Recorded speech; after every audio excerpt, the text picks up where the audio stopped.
नटराज, जिन्हें नृत्य का स्वामी भी कहा जाता है और जो भगवान शिव का ही एक रूप है। भगवान शिव जी के तांडव के दो स्वरूप हैं, लेकिन आज तक हमें सिर्फ शिव जी के रौद्र तांडव रूप का ही पता है जो वो क्रोध में करते हैं, और उनका दूसरा तांडव स्वरूप है आनंद प्रदान करने वाला आनंद तांडव, जिसे हम नटराज कहते हैं। नटराज को अक्सर मूर्ति के माध्यम से चित्रित किया जाता है। उनकी मुद्रा और कलाकृति को कई हिंदू ग्रंथों में वर्णित किया गया है, जैसे अंशुमादीद अगमा और उत्तर काम का आगमा। नटराज की मूर्ति को आमतौर पर कांस्य में बनाया जाता है, लेकिन कई जगह ये पत्थर से बनी पाई गई है, जैसे कि एलोरा गुफाएं और बादामी गुफाएं। नटराज कलाकृति के विवरण की भारतीय विद्वानों ने विभिन्न रूप से व्याख्या की है।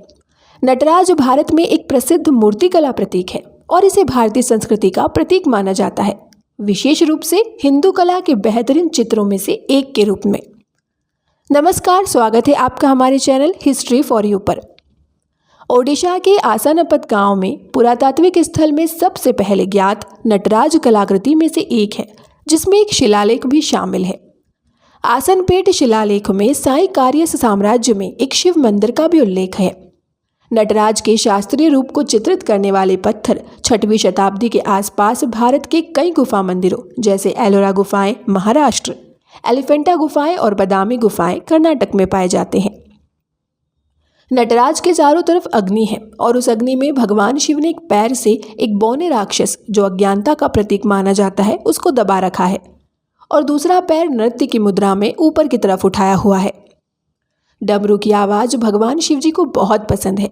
नटराज के स्वरूप में शिव जी ने अपने दाहिने हाथ में, जो कि ऊपर उठाया हुआ है, उसमें डमरू पकड़ा है।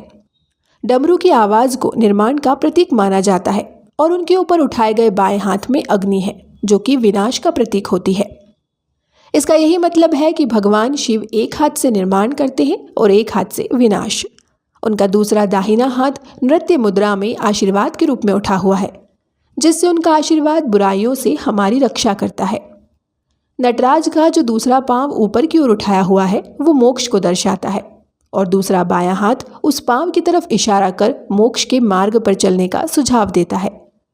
गौर से देखा जाए तो उनकी यह पूरी मूर्ति ओम के स्वरूप जैसी दिखती है। पुरातत्व की खोजों ने ग्वालियर पुरातात्विक संग्रहालय में आयोजित मध्य प्रदेश के उज्जैन से 9वीं से 10वीं शताब्दी तक एक लाल नटराज बलुआ पत्थर प्रतिमा प्राप्त की है। इसी प्रकार नटराज कलाकृति हिमालय क्षेत्र जैसे कश्मीर में पुरातात्विक स्थलों में मिली। हालांकि कुछ नस्ल नृत्य और माइक्रोग्राफी जैसे ही 2 हथियार या 8 हथियार थे। बंगाल, आसाम और नेपाल में पाए गए शिव के मध्यकालीन युग के कलाकृतियों और ग्रंथों में उन्हें कभी कभी अपने वाहन नंदी, बैल पर नृत्य के रूप में दिखाया जाता है। आगे वह क्षेत्रीय रूप से नर्तेश्वर के रूप में जाना जाता है। नटराज कलाकृति आंध्र प्रदेश, गुजरात और केरल में भी खोजी गई है। सबसे बड़ी नटराज प्रतिमा तमिलनाडु में नेवेली में है। 2004 में जिनेवा में कण भौतिकी में रिसर्च सेंटर के यूरोपीय केंद्र CERN पर नृत्य शिव का एक 2 मीटर प्रतिमा का अनावरण किया गया था।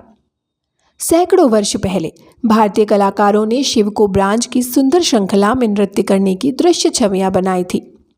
ब्रह्मांडीय नृत्य का रूप इस प्रकार प्राचीन पौराणिक कथाएं, धार्मिक कला और आधुनिक भौतिकी को जोड़ता है। आज जिसे भी नृत्य से प्यार है, वो अपना नृत्य नटराज की मूर्ति को प्रमाण करके ही शुरू करता है और हर डांसिंग स्कूल में नटराज की मूर्ति की पूजा होती है।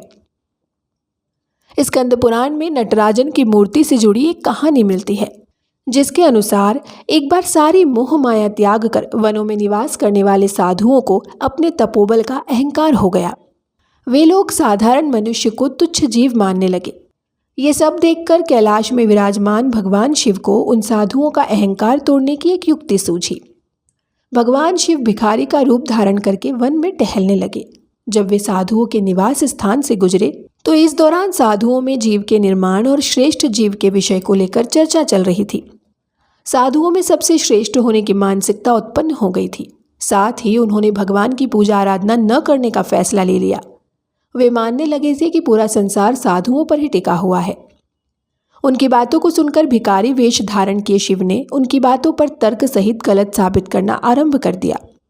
शिव को ऐसा करते देख अहंकार से भर चुके साधुओं ने शिव को दंडित करने की योजना बनाई।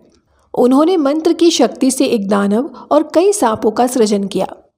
उन सभी ने मिलकर शिव को मारने के उद्देश्य से उन पर हमला कर दिया।